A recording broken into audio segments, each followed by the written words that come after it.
Hi అండి, welcome to my channel PSM Telugu vlogs. ఈరోజు మీకు నేను క్యారెట్తో హల్వా ఎలా చేసుకోవాలో చూపించబోతున్నానండి. చిన్నవాళ్ళు పెద్దవాళ్ళు తేడా లేకుండా అందరూ తినే స్వీట్ అండి. మంచిగా హెల్దీగా ఉంటుంది, తప్పకుండా ట్రై చేయండి. నేను ఇందుకోసం క్యారెట్లు శుభ్రంగా కడిగేసి 3 తీసుకున్నానండి. ఇప్పుడు క్యారెట్లని మనము సన్నగా తురుముకొని పెట్టుకుందామండి. సన్నగా తురుముకున్న తర్వాత వేస్ట్ వస్తుంది కదా, అది తీసేసి పక్కన పెట్టేసుకున్నామండి. 3 క్యారెట్లు తురుముకుంటే నాకు ఎంత వచ్చేసిందండి. ఇప్పుడు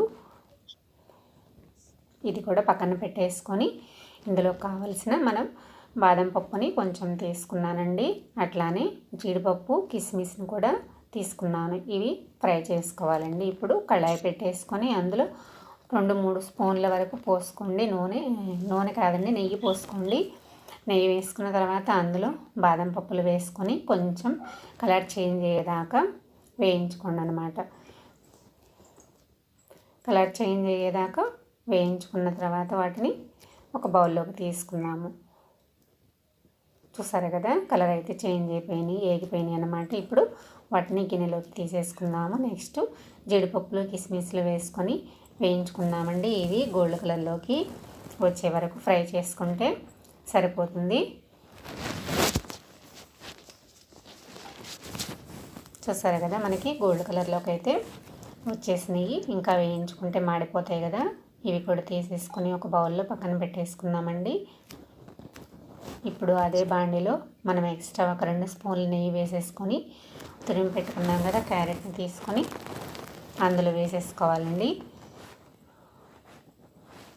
అందులో మొత్తం వేసేసుకొని సిమ్లో పెట్టేసుకొని పచ్చివాసన పోయేంత వరకు ఫ్రై చేసుకోవాలండి. పచ్చివాసన పోయేంత వరకు ఫ్రై చేసుకొని అందులోకి ఫ్రై అయిపోయింది కదా. ఇప్పుడు అందులోకి మనం కాగబెట్టి పెట్టుకున్న పాలండి, అంటే క్యారెట్ తురుము మనం ఎంతైతే ఉందో అది మునిగేటట్టు, అంటే అట్లా కలిసిపోయేటట్టు పాలు పోసుకోవాలండి. పాలు పోసుకొని ఒకసారి బాగా కలిపేసుకోవాలి.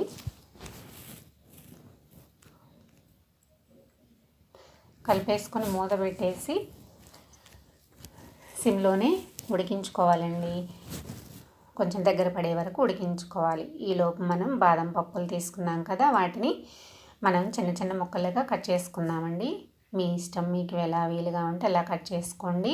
పొడవుగా అయినా కూడా కట్ చేసుకోవచ్చండి. కట్ చేసుకొని వేసుకున్నారంటే చూడడానికి చాలా బాగుంటుందన్నమాట.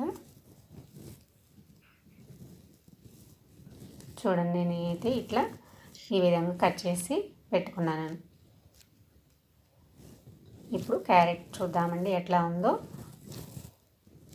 మొత్తం తీసేసి చూద్దాము. ఒకసారి కలిపేద్దాము. అడుగుని ఇంకా పాలు మిగిలిపోయినాయి కదండి, ఆ పాలు కూడా మొత్తం ఇనికిపోయే వరకు ఉడికించుకోవాలి. మళ్ళీ మూత పెట్టేసి పాలు ఇనికిపోయేదాకా ఉంచేసుకుందామండి. మళ్ళీ ఈ లోపల మనము పంచదార, యాలకుల పొడి తీసుకుని పక్కన పెట్టుకుందాము. పంచదార నేను అందులోకి సరిపోను తీసుకున్నానండి. 4 యాలకులు తీసుకున్నాను. వాటిని ఇప్పుడు పొడి చేసేసి పంచదారలోనే వేసేసుకున్నామండి. మూత తీసి ఒకసారి చూద్దాము. చూడండి, ఇప్పుడైతే మొత్తం పాలన్నీ మనకి బాగా ఎనికిపోయినాయి కదా. ఇప్పుడు కోవాలాగా వచ్చేసింది చూడండి. ఉడికేటప్పటికి కోవాలాగా చాలా బాగుంది కదా చూడటానికి కూడా.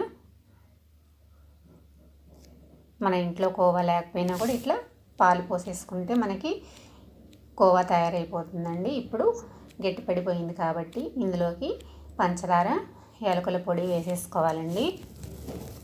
వేసేసుకొని పంచదార అంతా కరిగే వరకు కలిపేసుకోవాలి.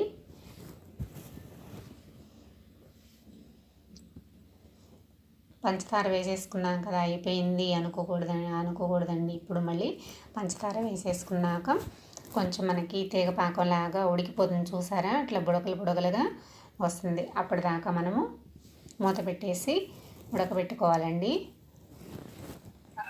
చూసారా, పైకి బుడగలు వచ్చేసింది చూసారా పంచదార. అలా ఉడకబెట్టేసుకుంటే కనుక మనకి స్వీట్ అనేది క్యారెట్కి చాలా బాగా పడుతుందన్నమాట. సూపర్ టేస్టీగా ఉంటుంది. చూసారా ఇప్పుడు పంచదార అదంతా కూడా మొత్తం అయిపోయింది కదా, పొడి పొడిలాడుతూ వచ్చేసింది. ఇప్పుడు అందులోకి మనము వేయించుకున్న జీడిపప్పు కిస్మిస్ వేసేసుకోవాలండి. వేసుకొని ఒకసారి కలిపేసుకుందాము. కలిపేసుకున్న తర్వాత బాదం పప్పు కూడా కట్ చేసి పెట్టుకున్నాం కదండి చిన్న చిన్న ముక్కలుగా, అవి కూడా వేసేసుకుందాం. చూసారండి చాలా కలర్ఫుల్గా చాలా బాగా ఉంది కదా. మనకి హెల్దీ ఫుడ్ కూడా అండి. ఇందులో అన్ని డ్రై ఫ్రూట్స్ వేసాం కాబట్టి చాలా హెల్దీగా చాలా టేస్టీగా చాలా బాగుంటుందన్నమాట. ఇప్పుడు చివరిగా అందులోకి 4-5 స్పూన్లు నెయ్యి ఉంటే 4-5 స్పూన్లు వేసేసుకోండి. 4-5 స్పూన్లు వేసేసుకొని ఒకసారి కలిపేసుకున్నారంటే క్యారెట్ హల్వా రెడీ అయిపోయింది.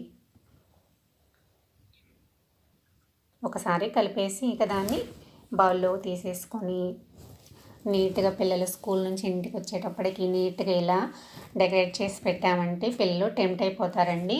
చాలా బాగా తింటారు.